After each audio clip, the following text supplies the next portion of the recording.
तो dear student, आज की यह वीडियो महासंग्राम होने वाली है। जो भी हमारे बीएच सेकेंड सेमेस्टर के स्टूडेंट हैं जिनका सब्जेक्ट इकोनॉमिक्स यानी कि अर्थशास्त्र है, उनको ये वीडियो कंप्लीट देखना चाहिए, क्योंकि लगभग जो प्रश्न है वो इसी वीडियो से आपकी परीक्षा में आने वाले हैं। तो वीडियो को कंप्लीट देखेंगे तो आपको काफ़ी हेल्प मिलेगा, क्योंकि यही इस वीडियो का नाम है महासंग्राम। महासंग्राम वीडियो का मतलब यही हुआ कि लगभग प्रश्न जो है वो महासंग्राम वीडियो से, यानी कि महासंग्राम जो हम आज वीडियो बना रहे हैं उसी से आएंगे। सबसे पहले यहाँ पर जानकारी के लिए आपको बता दें, बीए आपका प्रथम वर्ष यानी कि फर्स्ट ईयर है, और सेमेस्टर आपका द्वितीय है यानी कि बीए सेकेंड सेमेस्टर, बीए द्वितीय सेमेस्टर, और सब्जेक्ट आपका अर्थशास्त्र यानी इकोनॉमिक्स है, और प्रश्न पत्र का नाम है, ठीक है, सेमेस्टर अर्थशास्त्र। तो जितने भी क्वेश्चन आएंगे वो सेमेस्टर अर्थशास्त्र से जुड़े होंगे, और सारे क्वेश्चन हम आपको इस वीडियो में प्रस्तुत करेंगे। क्वेश्चन भी है, उसका उत्तर भी है। तो बिना देरी के वीडियो में आगे बढ़ते हैं, तो जानते हैं कि कौन कौन से प्रश्न हैं जो इस बार आपकी परीक्षा में आने वाले हैं। तो पहला प्रश्न है इस वीडियो का कि मुद्रा स्फीति से आपका क्या आशय है, या फिर मुद्रास्फीति किसे कहते हैं, ऐसा भी प्रश्न हो सकता है, या फिर मुद्रास्फीति की परिभाषा दीजिए, किसे कहते हैं आशय। तो ये विभिन्न प्रकार के प्रश्न पूछे जा सकते हैं, लेकिन उत्तर सेम ही होगा, क्योंकि तरीके अलग अलग है पूछे जाने के, लेकिन उत्तर तो एक ही होगा। कोई चीज़ है, कहीं जाना है आपको, ठीक है, जैसे कि दिल्ली जाना है, तो दिल्ली जाने के लिए आपको बहुत सारे रास्ते हैं, ठीक है, ओके। तो जगह एक ही है, भैया जाना हमको दिल्ली भी, आपको जाना, लेकिन आप किसी दूसरी रूट से जाएंगे, हम किसी दूसरी रूट से जाएंगे, कोई किसी दूसरी रूट से जाएगा। तो वही मतलब यहाँ पर हुआ। तो इसका उत्तर लिखेंगे कि सामान्यतः वस्तुओं तथा सेवाओं के मूल्य में वृद्धि की स्थिति को मुद्रास्फीति के नाम पे जाना जाता है। यानी कि कोई भी वस्तु है, कोई भी प्रोडक्ट है, ठीक है, उसकी प्लस सेवा कोई है, कोई सर्विस है, उसके मूल्य में वृद्धि की स्थिति को मुद्रास्फीति कहेंगे। मान लीजिए कि मुद्रास्फीति कहेंगे। मान लीजिए कोई प्रोडक्ट है, कोई सामान है, मोबाइल है, ले लीजिए, मोबाइल ले लीजिए, कैमरा ले लीजिए, एयरफोन ले लीजिए, ये सब आपकी क्या हो गई, वस्तु हो गई, ठीक है।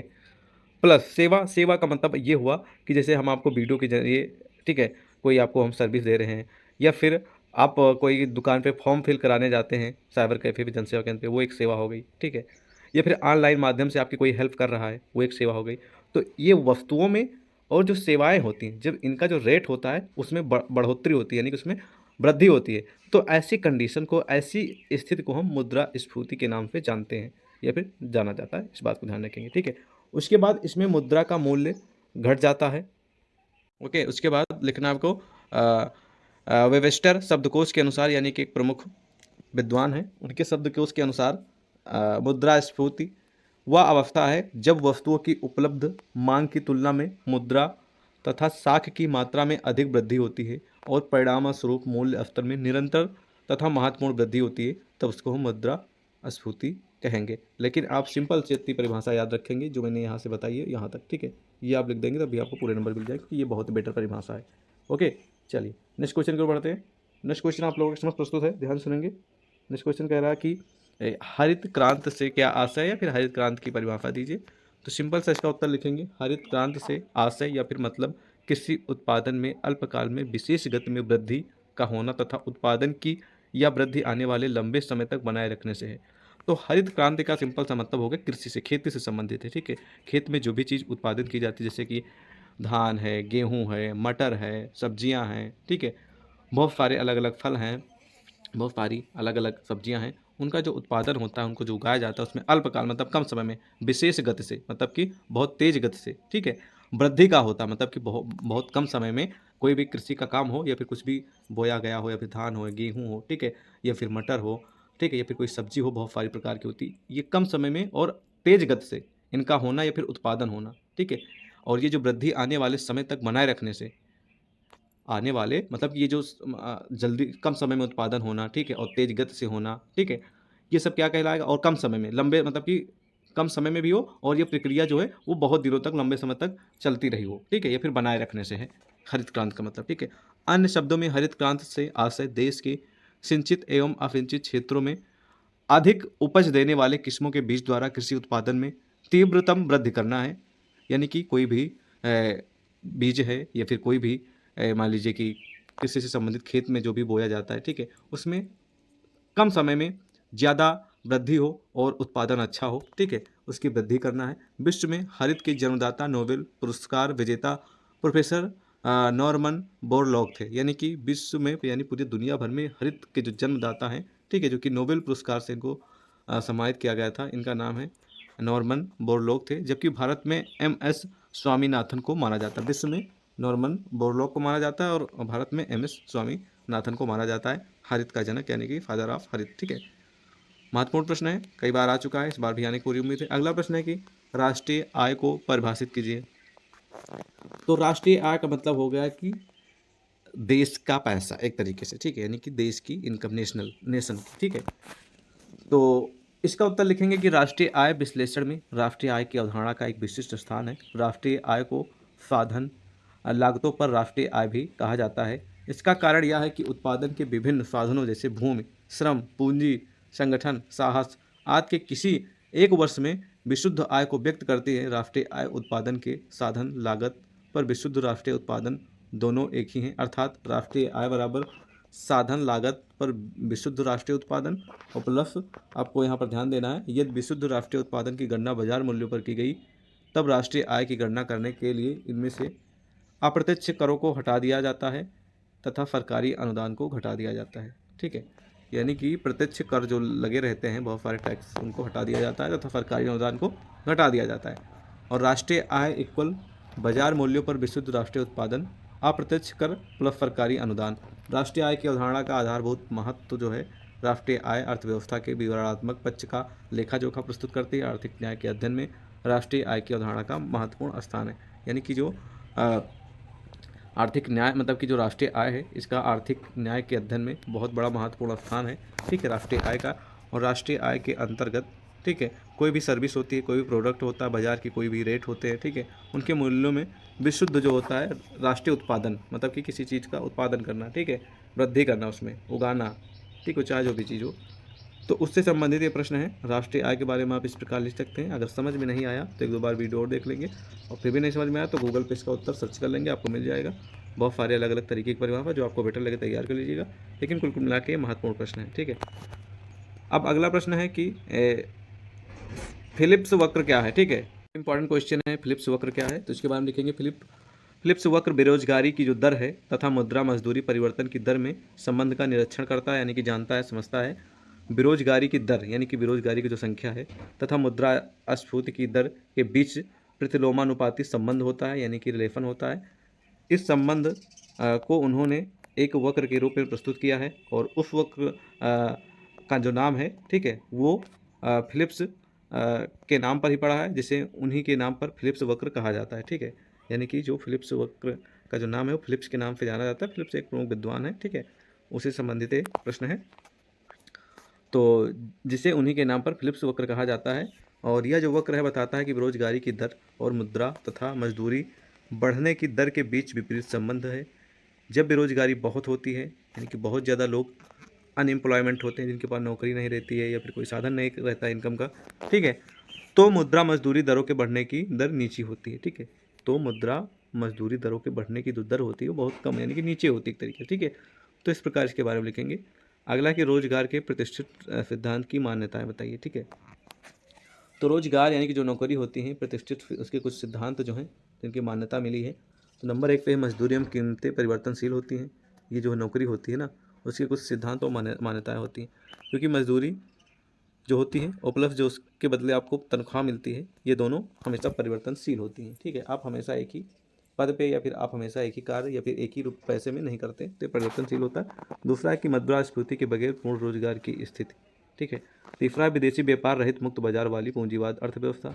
चौथी है श्रम, यानी कि जो मान लीजिए मजदूरी करते हैं, ठीक है, श्रम एवं उत्पादन बाजारों, ठीक है, बाजारों में पूर्ण प्रतियोगिता की स्थिति। पांचवा, अर्थव्यवस्था में मुद्रा की पूर्ति दी हुई है। और 6 नंबर है श्रम की सभी इकाइयाँ समान रूप से कुशल तथा दक्ष हैं।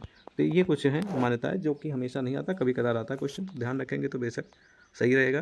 और अगला प्रश्न कई बार आ चुका है, ठीक है, वैयक्तिक आय को परिभाषित कीजिए। वैयक्तिक आय के बारे में जानते हैं। तो वैयक्तिक जो आय है सभी स्रोतों से व्यक्तियों तथा परिवारों को प्राप्त चालू आय वैयक्तिक आय कहलाती है। यानी कि सभी स्रोतों से व्यक्तियों तथा परिवार को प्राप्त चालू आय, मतलब कि जो कमाई होती है घर की, ठीक है, सभी स्रोत, जैसे कि बहुत लोग कोई बिजनेस करते हैं, कोई लोग नौकरी करते हैं, कोई पर डे मजदूरी करते हैं, ठीक है, या फिर कोई उनकी शॉप है, उस पर जो कमाई होती है पूरे परिवार की, ठीक है, उससे प्राप्त जो चालू मतलब कि पर डे आने वाली जो, ठीक है, इनकम होती है, तो उस चीज़ को हम कहेंगे वैयक्तिक आय। ओके, तो चालू आय का सिंपल सही मतलब कि प्रतिदिन आती हो, किसी काम से अभी आई, फिर आई, थोड़ी देर बाद फिर आई, ठीक है। तो ये सब पूरा प्रोसेस जो है ये वैयक्तिक आय कहलाती है, और सभी स्रोतों से, ठीक है। जितने भी घर में मान लीजिए कोई घर में 10 लोग हैं तो सभी लोग अलग अलग चीज़ों से पर डे पैसे कमा के लेकर आते हैं, ठीक है। तो जो चालू है आय है पूरे परिवार की, उसको हम व्यक्ति का आय कहेंगे, ध्यान रखेंगे, बहुत ही बड़ा पॉइंट है।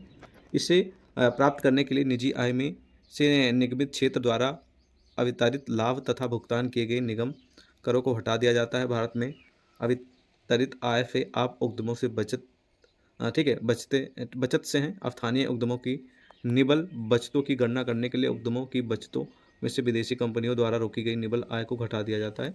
बाकी आप इतना तैयार कर लेंगे, व्यक्तिगत आय के बारे में परिभाषा, आगे पढ़ें या ना पढ़ें, इग्नोर भी कर सकते हैं। अगला प्रश्न है कि शुद्ध राष्ट्रीय उत्पाद किसे कहते हैं, ठीक है। क्वेश्चन है शुद्ध राष्ट्रीय उत्पाद किसे कहते हैं। क्वेश्चन आता है लेकिन बहुत कम उम्मीद है कि आने की, तो आप इसको पढ़ भी सकते हैं, इग्नोर भी कर सकते हैं, लेकिन पढ़ लेंगे तो बेटर ही रहेगा। इसका उत्तर लिखेंगे, जिसको शॉर्ट में एनएनपी के नाम से जानते हैं। उत्पादन कार्य में, यानी कि कोई चीज़ हमें मतलब कि बनाना है या फिर उत्पाद करना है या फिर कहीं से, ठीक है, उसको निकालना है, ठीक है, बनाना है, ठीक है। तो उत्पादन कार्य में हम पूंजीगत यंत्र का भी उपयोग करते हैं, ठीक है, और जो धीरे धीरे घिसते रहते हैं तथा कुछ मशीनें और यंत्र अप्रचलित हो जाते हैं। इसलिए कुल राष्ट्रीय उत्पादन का कुछ भाग घिसे तथा अप्रचलित यंत्रों को बदलने के लिए किया जाएगा। अतः यदि कुल राष्ट्रीय उत्पादन में से मूल्य हाफ या घिसाई बैग को घटा दे तो शुद्ध राष्ट्रीय उत्पादन बचा रहेगा गणितीय रूप में एनएनपी इक्वल जीएनपी और माइनस, ठीक है, हाँ, माइनस डिप्रेशन, ठीक है, डिप्रेशन। तो इस प्रकार आप इसका उत्तर लिखेंगे। और हालांकि ये कभी कदार आता है, हमेशा नहीं आता है, आप इग्नोर भी कर सकते हैं, पढ़ भी सकते हैं। चलिए नेक्स्ट क्वेश्चन है कि हरित राष्ट्रीय आय क्या है। तो हरित राष्ट्रीय आय के बारे में जानते हैं, ये भी कई बार आ चुका है और काफ़ी हेल्पफुल क्वेश्चन है, ठीक है।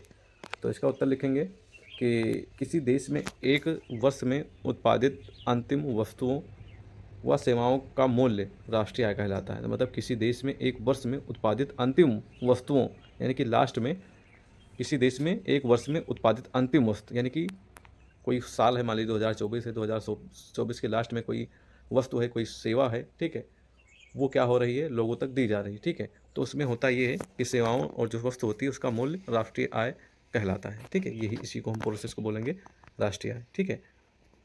इस राष्ट्रीय आय में पर्यावरणीय क्षति भी शामिल, ठीक है, होती है या फिर शामिल है जो वस्तुओं के उत्पादन के दौरान हुई है। तो यहाँ पर बाय मिस्टेक कुछ वर्ड बाय मिस्टेक मुझसे गलत निकल गया, तो ये डिप्रिसिएशन है, ठीक है, डिप्रिसिएशन, ठीक है, एनएनपी इक्वल जीएनपी और माइनस डिप्रिसिएशन, ठीक है, ध्यान रखेंगे। उसके बाद यहाँ पर हम अगले पॉइंट की ओर बढ़ेंगे कि हरित राष्ट्रीय आय, ठीक है, हरित राष्ट्रीय आय इक्वल राष्ट्रीय आय माइनस पर्यावरणीय क्षति का, ठीक है, मौद्रिक मूल्य। तो इस प्रकार लिखेंगे। हालांकि क्वेश्चन हरित क्रांति वाला ज़्यादा आता है और हरित आय वाला बहुत कम उम्मीद है, लेकिन तैयार कर लेंगे तो बेटर ही रहेगा, ठीक है। और बढ़ते हैं इस क्वेश्चन की ओर। क्वेश्चन है कि राष्ट्रीय आय क्या है। तो किसी देश में एक वर्ष के अंतर्गत वहाँ के नागरिकों द्वारा अर्जित कुल आय को राष्ट्रीय आय कहा जाता है। इसमें विदेशों में अर्जित शुद्ध आय भी शामिल है। मतलब कोई देश है, उसमें रहने वाले जो लोग होते हैं, जो कमाते हैं पैसे, उसको हम राष्ट्रीय आय कहते हैं, बिल्कुल सिंपल परिभाषा में, ठीक है। अगला है कि सकल घरेलू उत्पाद जीडीपी क्या है, ठीक है। तो जीडीपी से आप लोग मतलब कि परिचित होंगे ही, ठीक है। तो इसका उत्तर लिखेंगे कि देश की सीमाओं के भीतर एक वर्ष में उत्पादित अंतिम सेवा, यानी कि लास्ट जो सेवा है, वह वस्तु कि मैं, ठीक है, मौद्रिक मूल्य को सकल घरेलू उत्पाद या फिर जीडीपी कहा जाता है। तो इस बात को ध्यान रखेंगे, एक वर्ष में उत्पादित अंतिम जो सेवा होती है, जो वस्तु होती है, ठीक है, उसको हम उसके जो मौद्रिक मूल्य यानी जो रेट होता है उसके सकल घरेलू उत्पाद कहा जाता है, फिर उसको हम जीडीपी कहते हैं। अगला पॉइंट मतलब क्वेश्चन है कि राष्ट्रीय आय लेखा का क्या अर्थ है। तो इसका उत्तर लिखेंगे कि देश की राष्ट्रीय आय का व्यवस्थित लेखा जोखा या हिसाब किताब रखना राष्ट्रीय आय लेखा कहलाता है, ठीक है। यानी कि देश का जितना भी हिसाब किताब है उसको हम राष्ट्रीय आय कहेंगे, ठीक है, उसी का जो लेखा जोखा हिसाब किताब होता है। अगला क्वेश्चन है कि सकल राष्ट्रीय उत्पाद क्या है। तो देश की सीमाओं के भीतर उत्पादित अंतिम वस्तुओं व सेवाओं के मौद्रिक मूल्य को सकल घरेलू उत्पाद यानी जीडीपी कहा जाता है। जब इसमें विदेशों से अर्जित शुद्ध आय को जोड़ दिया जाता है तब इसे सकल राष्ट्रीय यानी कि जीएनपी कहा जाता है। इस बात को ध्यान रखें, ठीक है। अगला कि घरेलू उत्पाद एनडीपी क्या है। तो ये जो है, जब सकल घरेलू उत्पाद यानी जीडीपी में से मशीनों की घिसावट के मूल्य को घटा देती है तब हमें शुद्ध घरेलू उत्पाद यानी कि एनडीपी प्राप्त होता है। अगला कि बाजार कीमत का साधन लागत क्या है। तो जब किसी औद्योगिक इकाई में कोई वस्तु बनकर तैयार होती है उसकी लागत वस्तु की कीमत निर्धारित करती है। इसी कीमत को साधन लागत पर कीमत कहा जाता है, ठीक है। यानी कोई भी चीज़ है, कोई प्रोडक्ट है जो बनाकर तैयार की जाती है, तो उसमें भाई कुछ ना कुछ लागत लगती है, ठीक है, और बाद में उसकी कीमत निर्धारित की जाती है। जैसे कोई सामान है हमने बनाया 5 रुपये में, अब उसकी हम कीमत 10 रखी क्योंकि हमको भी प्रॉफिट लेना है ना, तो लागत हमारा 5 आया लेकिन उससे चार्ज कर रहे हैं 10। तो वही यहाँ पर बताया जा रहा है, कोई वस्तु बनाकर तैयार होती है, उसकी लागत वस्तु की कीमत निर्धारित करती है, ठीक है, उसकी जो लागत है वो कीमत निर्धारित करती है कि हाँ ये कितने तक का बिक जाएगा, कितने तक का सेल हो जाएगा। तो इसी कीमत को साधन लागत पर कीमत कहा जाता है, इस बात को ध्यान रखेंगे, ठीक है। और व्यक्तिगत आय किसे कहते हैं भी कई बार इंपॉर्टेंट क्वेश्चन आ चुका है, ठीक है। तो राष्ट्रीय आय में आय से निगम कर सामाजिक लाभ व अवितरित लाभ घटाने तथा हस्तांतरण आय को जोड़ने के बाद जो प्राप्त होता है या फिर प्राप्त होगा उसे हम व्यक्तिगत आय कहेंगे। तो इस प्रकार इसकी परिभाषा लिख सकते हैं। इसी तरह व्यय, ठीक है, व्यय योग्य आय क्या है, हस्तांतरण क्या है, नॉमिनल आय क्या है, वास्तविक आय क्या है, आय का अर्थ बताइए, व्यय किसे कहते हैं, आर्थिक कल्याण क्या है, ठीक है, हरित लेखांकन क्या है, उसके बाद आय का चक्रीय प्रवाह क्या है, ठीक है। ये इंपॉर्टेंट क्वेश्चन, इनको आपको ध्यान रखेंगे। एक क्वेश्चन और बहुत ही पॉपुलर है जो कि से का बाजार नियम क्या है, ये बहुत ही पॉपुलर क्वेश्चन, इसके बारे में आपको थोड़ा डिटेल में बता दे रहे हैं तभी आप लोग समझ में आएंगे, ठीक है आपको। तो ये भी इंपॉर्टेंट क्वेश्चन कई बार आ चुका है, ठीक है। ये बाजार का नियम यह कहता है कि पूर्ति अपनी मांग का सृजन स्वयं करती है, यानी कि किसी चीज़ की कमी है तो उसकी पूर्ति की जाती है, ठीक है, और किसी चीज़ की मांग है, ठीक है, यानी कि डिमांड है तो उसकी भी पूर्ति की जाती है, यानी कि पूर्ति जो है अपनी मांग का सृजन स्वयं करती है, ठीक है। चीज़ पूरी करनी है तो उसको मांग तो करनी पड़ेगी, ठीक है। तो उसी से संबंधित ये बहुत महत्वपूर्ण प्रश्न कई बार आ चुका है, आएगा पक्का। एलम वक्र में परिवर्तन कैसे होता है, एलम वक्र फेड़ा क्वेश्चन आएगा। इसी तरह के विभिन्न प्रकार के क्वेश्चन आएंगे जो कि इस वीडियो में मैंने सारे के सारे क्वेश्चन एंड आंसर इंक्लूड कर दिए हैं, जो कि आपके एग्जाम के लिए बहुत ही महत्वपूर्ण प्रश्न है, ठीक है। तो एक बात और ध्यान रखेंगे, जो ये से है ना, एक प्रमुख विद्वान है और प्रमुख अर्थशास्त्री हैं, ठीक है, जिनको ध्यान रखेंगे, जिनका पूरा नाम है, ये फ्रांसीसी लेखक हैं जिनका नाम है जीन, ठीक है, बैप्टिस्ते से, ठीक है, इनकी एक ग्रंथ भी है, ठीक है। तो ध्यान रखेंगे, से एक प्रमुख विद्वान है। तो ये भी महत्वपूर्ण प्रश्न है, पक्का आएगा, हमेशा आता, कभी छूटा नहीं वाला प्रश्न, ठीक है, से का बाजार नियम। इसी तरह के पूरे क्वेश्चन एंड आंसर इस वीडियो में इंक्लूडेड हैं और पीडीएफ आपको मिल जाएगी हमारे टेलीग्राम व्हाट्सएप पे। तो इसी वीडियो के डिस्क्रिप्शन में टेलीग्राम व्हाट्सएप का लिंक दिया गया है, तो उससे ज्वाइन होकर पीडीएफ ले सकते हैं। लगभग प्रश्न इसी वीडियो से आएंगे, मतलब इसी पीडीएफ से आएंगे, तो आप लोग तैयार कर लीजिएगा, ठीक है। 2-4 क्वेश्चन को तो नहीं कर सकते लेकिन ज़्यादातर प्रश्न इसी वीडियो से आएंगे, ठीक है। और बाकी अगर कोई त्रुटि है, कोई गलती है तो उसके लिए हम क्षमा प्रार्थी हैं। बाकी मिलते हैं एक और नई वीडियो में। जय हिंद। और एक और क्वेश्चन जो कि मैं आपको दिखा दे रहा हूँ, ये हमेशा आता है, समष्टिगत अर्थशास्त्र क्या है, ठीक है, तो इसके बारे में आपको जानना जरूरी है, कई बार आ चुका है। तो इसका उत्तर लिखेंगे, जब अर्थव्यवस्था का अध्ययन एक बड़े समूह को अध्ययन में या फिर ध्यान में रखकर, जब अर्थव्यवस्था का अध्ययन यानी कि फाइनेंशियल चीज़ों का अध्ययन बड़े समूह को ध्यान में रखकर किया जाता है या फिर बड़े समूह को ध्यान में रखकर किया गया है, तब उसे ठीक है समष्टिगत अर्थशास्त्र कहते हैं। जैसे कि राष्ट्रीय आय का अध्ययन, यानी कि देश का जो आय है, इनकम है, उस चीज़ का अध्ययन करना, ये बहुत बड़ा टॉपिक क्वेश्चन है, ये आएगा हमेशा, ठीक है। समष्टिगत से जुड़ा क्वेश्चन हमेशा आता है और एक नहीं 2-3 क्वेश्चन आएंगे, ध्यान रखेंगे, ठीक है। अच्छा तैयार कर लीजिएगा। बाकी ऑल द बेस्ट, जय हिंद।